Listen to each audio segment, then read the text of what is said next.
Boa noite, professor. A gente é da equipe Rocket, a gente é o grupo 7, e o nosso projeto é o Consult Tributário. E eu sou o Rafael, sou o líder da equipe, e vamos começar aqui com a apresentação do negócio do nosso software, né, e o contexto do qual ele está encaixado. O nosso cliente é um advogado tributarista que tem 6 anos de experiência na área e utiliza de tecnologias para consultar CNPJs e verificar dívidas e outras, outros dados que são importantes no seu dia a dia do seu trabalho, né? E só que esses dados, eles são muito dispersos, eles são de várias bases e de vários sites. E para também identificar qual tese utilizar em cada empresa que ele avalia, ele utiliza de um software terceiro que ele paga uma mensalidade e a empresa vai lá, responde um questionário e através desse questionário a... ele consegue identificar algumas teses que são possíveis de aplicar e recuperar algum dinheiro ali e lucrar em cima daquilo, né? Já que o sistema tributário brasileiro é muito complexo. E sobre esse sistema web pago que ele utiliza já, realmente é um verdadeiro aliado no seu trabalho, né? Ele facilita muito um trabalho que é muito árduo, que leva muitos dias de busca e de trabalho manual. Então, esse questionário inteligente já acaba poupando muito trabalho que o advogado tem que fazer de busca e de verificação de teses. Então, esse é o negócio e o contexto sobre qual o nosso software vai se inserir. Agora, sobre a oportunidade ou o problema, é que devido a essa necessidade, né, dele realizar essas pesquisas, que não é centrada, são em várias plataformas, e também de ter que analisar a saúde financeira de empresas de médio e grande porte, e também ficar emitindo relatórios com base nas teses tributárias aplicados a cada caso, o processo ele é demorado, né? Então, há-se uma sensação de baixa produtividade, porque demora muito, às vezes o site não está respondendo ou não consegue um dado, enfim. É um campo muito subjetivo e que também não tem muita automação em cima dessas atividades. E sobre os softwares que ele já utiliza, esses softwares terceirizados, ele também não se sente muito motivado em utilizá-lo, porque os softwares, além de possuir uma mensalidade elevada, ele também é limitado no sentido de personalização, né? Já que a tese tributária, nesse ramo, ela é meio que quase individual do advogado. Então, ele tem as teses próprias, mas que ele não consegue aplicar porque o site que ele utiliza não tem essa possibilidade. Então, por mais que existam essas plataformas que automatizam o trabalho dele, a mensalidade é elevada e a personalização é baixa, além de ser softwares antigos, né, que não permitem algumas automações que é muito útil no dia a dia dele. Então aqui a gente tem um diagrama de Ishikawa com os principais pontos que a gente considerou relevante para a problemática do nosso cliente. Então, tempo, tecnologia ineficiente, informações dispersas e produtividade, né? Tudo isso gera uma baixa eficiência no trabalho dele, né? Que é identificação e análise de oportunidades tributárias. E agora, sobre o nosso software, ele encaixa nesse cenário porque ele se apresenta como uma alternativa viável e mais barata, né?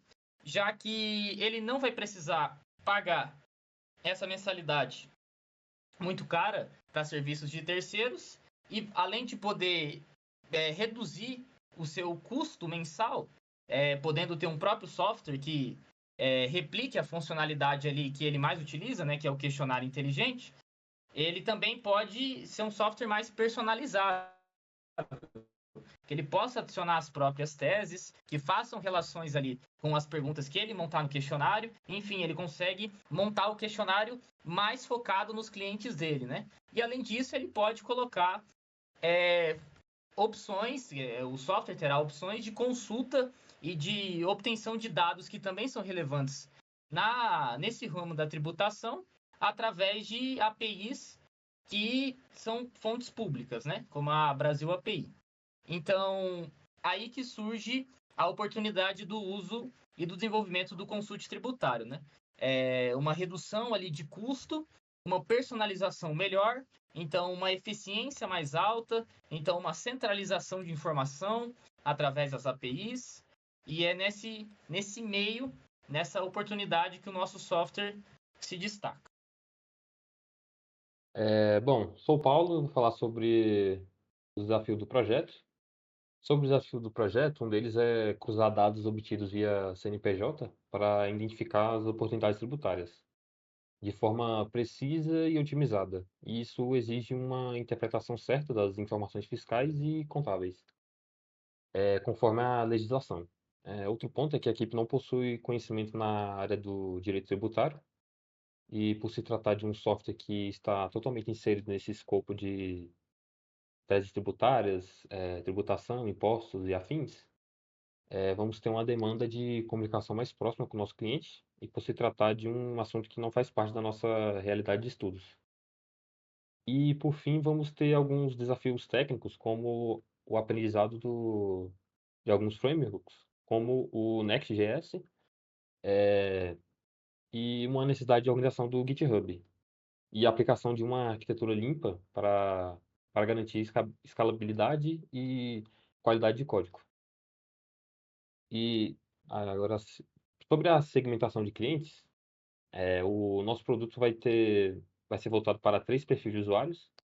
O primeiro são advogados tributaristas, na fase de 28 a 45 anos, com 3 a 15 anos de experiência, e que usam a plataforma como ferramenta de trabalho. E o segundo tipo de perfil de usuário é contadores ou escritórios de contabilidade. Esse perfil está na faixa de 30 a 50 anos, com 5 a 20 anos de experiência, e que também usam esse tipo de software para auxiliar no seu trabalho com as análises tributárias. E por fim, temos departamentos jurídicos internos de empresas, com usuários na faixa de 35 a 55 anos, com mais de 10 anos de experiência, e que também usam software como o Clip Fiscal, em seu trabalho. Bom, eu sou o Arthur e como objetivo do produto, o consultor tributário busca, né, otimizar a rotina do advogado tributarista. Também outro objetivo vai ser a maior personalização, já que o nosso cliente vai poder construir as suas teses, suas perguntas e relacionar elas. Consequentemente, trazer um relatório mais personalizado, né, conforme a necessidade. Além disso, ampliar a presença digital, já que caso uma empresa de médio e grande porte venha a fazer uso do sistema, é, caso ela goste, né, ela pode procurar o nosso cliente para talvez uma consultoria mais privada. Agora indo para as características, bom, de principais temos, né, a criação do questionário e das teses, que seria feito pelo cliente. Também temos, ao final do questionário, a geração do relatório, onde todas as teses que estão relacionadas às perguntas que foram marcadas seriam mostradas. Também uma interface amigável, né, para fácil navegação, filtro para se torne mais simples, né, a busca por teses específicas, as que nem decisões mais favoráveis. E também com maior diferencial a integração com APIs que utilizariam, né, o CNPJ para obter dados relevantes. Agora, na parte de tecnologias, foi adotado no back-end o framework Nest.js, que utiliza de Node TypeScript, né, visando principalmente a escalabilidade do projeto. E no front-end será usado, né, o Next.js, que possui a renderização lá do servidor. Isso melhora a performance, né, na utilização do cliente. Além disso, no banco de dados a gente irá usar o MongoDB devido ao custo. E o deploy, por enquanto, pretendemos usar a Vercel para o front-end e no back-end Heroku. Além do Git, né, que seria utilizado para fazer um controle de versão. Opa, eu sou o Vinícius, da equipe Rocket, do Grupo 7, e vou falar aqui agora primeiramente da pesquisa de mercado, né? A gente fez uma pesquisa onde a gente encontra um mercado de soluções tributárias no Brasil ainda muito restrito, sendo poucas plataformas disponíveis dentro do mercado para esse tipo de análise tributária, né? Sendo um concorrente principal o próprio Clique Fiscal, que é um dos únicos que a gente vê no momento dentro da internet, que faz o próximo do que o nosso cliente quer, tendo uma mensalidade muito alta, e o nosso projeto justamente vem para atender, né, sendo mais acessível financeiramente, trazendo a modernidade com soluções e trazendo também a personalização, como já foi dito. Pode passar para a análise de viabilidade. Na parte agora aqui da análise de viabilidade, a utilização do Next e Next.js é justamente estratégica, justamente para a gente ter uma composição de um sistema que não vai precisar de muito servidor, não vai precisar de muita memória RAM e nem muito processamento para poder estar atuando. E o consumo de APIs públicas e o próprio MongoDB também, por ser um banco de dados NoSQL que a gente consegue hospedar com um custo barato, vai trazer, né, a viabilidade maior ainda para o nosso projeto. Um impacto que vai ser justamente a falta da familiaridade da equipe, do desenvolvimento full stack com isso tudo. Porém, sem problemas, enquanto isso, a gente espera a entrega do projeto até o final da disciplina. Pode passar para o impacto da solução? Na parte do impacto da solução aqui, os principais pontos, né, como já comentado no diagrama, é a redução dos custos operacionais, centralização e integração das informações, otimização de tempo e aumento na produtividade, solução exclusiva e personalizada e a vantagem competitiva e posicionamento de mercado, né? Cada um desses tópicos eles têm um contexto, como a gente já tem falado dentro da apresentação, né? Como, por exemplo, numa centralização, justamente utilizando APIs públicas, não só como a Brasil API e outras que a gente vai estudar, a otimização do tempo para ele não ter que ficar fazendo buscas manuais e ter essas buscas já automatizadas, entre outros quesitos que a gente já comentou. Pode passar para o cronograma de entregas, para a gente passar rapidamente por ele. Aqui no programa de entrega, a gente desenvolveu, pensando na metodologia Scrum XP, né, um total de 7 sprints, sendo essas 7 sprints, 6 delas sendo de 2 semanas, e a 7ª sprint sendo uma sprint de apenas acompanhamento do uso do produto pelo cliente, onde a gente já espera estar com o produto totalmente pronto e já homologado em produção, em total conformidade, inclusive, com a LGPD. E a gente vai efetuar aqui os padrões do Scrum. Então, será efetuado as dailies, efetuado os sprint plans e tudo mais. E o backlog do projeto ele será revisado e atualizado continuamente, principalmente por essa estratégia adotada pela equipe do Scrum XP. Meu nome é Diogo, e eu vou estar falando sobre as estratégias de engenharia de software que nós decidimos. Para conduzir o desenvolvimento do projeto, a gente analisou o contexto da equipe, do cliente e da própria natureza do sistema. E com base nisso, a gente optou por seguir uma abordagem ágil, com um ciclo de vida iterativo incremental, e utilizando o Scrum XP como processo de desenvolvimento. Por que a gente escolheu a abordagem ágil?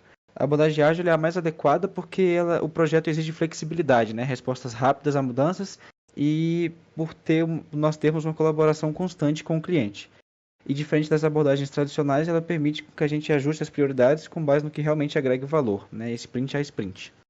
Em relação ao ciclo de vida interativo incremental, nós escolhemos porque ele nos permite entregar funcionalidades utilizáveis aos poucos, né? Em pequenos ciclos. Então a gente vai fazendo por entregas. E a cada entrega a gente consegue coletar ali o feedback, validar, corrigir, evoluir o sistema com segurança e menor risco. E em relação ao Scrum XP, dentro da abordagem ágil, é o modelo que melhor se encaixa, né? E por alguns motivos bem específicos para o nosso projeto. Primeiro, porque os requisitos mudam com frequência. E o Scrum XP nos ajuda a lidar com isso naturalmente, já que trabalhamos por sprints curtas com planejamento adaptativo. Em segundo, porque o cliente é muito presente, né? O que é ótimo. E o Scrum valoriza isso, trazendo o cliente para dentro do processo com o papel do Product Owner, né? E terceiro, nossa equipe tem um nível técnico de básico a intermediário, né? E o XP ele contribui muito aqui, com práticas como programação em par, testes automatizados e refatoração. e a gente consegue manter a qualidade do sistema e ao mesmo tempo ir aprimorando as habilidades da equipe como um todo, né? Nós fizemos aqui também um quadro comparativo, né? De dois processos, que seria o Scrum XP e o Espiral, que são dois processos que a gente conversou, né? Que teria ali a possibilidade de serem utilizados, mas pelos motivos que eu falei anteriormente, o Scrum XP foi o que melhor se adaptou, né, dentro da nossa realidade. Então, com essa combinação de abordagem ágil, ciclo iterativo incremental e Scrum XP como processo, a gente garante um processo leve, flexível e que é voltado à qualidade técnica, né, ao aprendizado contínuo da equipe e principalmente ao que o cliente realmente precisa ali. E ele permite que a gente vai definindo essas prioridades, já que nós temos um contato próximo com o cliente. E é isso. Meu nome é Daniel e eu vou explicar rapidamente como a nossa equipe vai interagir com o cliente para garantir o sucesso do projeto. Primeiramente, aqui na equipe a gente tem papel bem definido, sendo o Rafael, o gerente do projeto, cuidando dos prazos da comunicação com o cliente. O Vinícius, além de desenvolver o front-end, ele também é o nosso Scrum Master. Ele também vai manter nosso time alinhado com as práticas ágeis e eu vou cuidar do back-end. O Diogo vai ser o nosso QA, ele vai garantir a qualidade do produto e o Paulo vai definir os requisitos e o Arthur vai ser o Product Owner. Também ele vai priorizar as demandas diretamente com o cliente. Sobre a comunicação, a gente vai utilizar o Discord e o WhatsApp para diálogos mais rápidos e o Google Meet para reuniões estruturadas. No Trello é onde a gente vai organizar nossas tarefas visualmente para que todos saibam sua responsabilidade.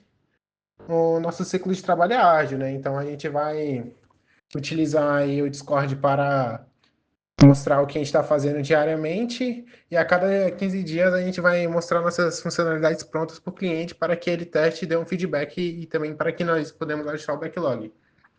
Logo depois também a gente vai fazer o planejamento da próxima sprint e o cliente ele vai participar ativamente, né? Além das revisões quinzenais, ele também vai ter direito, ele vai ter acesso à nossa equipe no WhatsApp para a gente tirar dúvidas rápidas com ele ali. E todas as nossas funcionalidades vão ser validadas diretamente com ele para que esteja tudo testado e alinhado antes da entrega. E bom, por fim, sobre as lições aprendidas, um desafio que enfrentamos foi uma questão de limitação da técnica, como eu havia falado, a nível de entender o escopo do trabalho do nosso cliente. Então, no primeiro encontro, buscamos entender sobre o trabalho do nosso cliente, o que são as teses tributárias e como elas funcionam. E uma ação para melhorar essa limitação é que, ao longo do desenvolvimento do produto, vamos precisar ter uma comunicação mais próxima com o cliente para a compreensão melhor desses conceitos jurídicos e, assim, manter uma participação ativa do cliente nessas definições.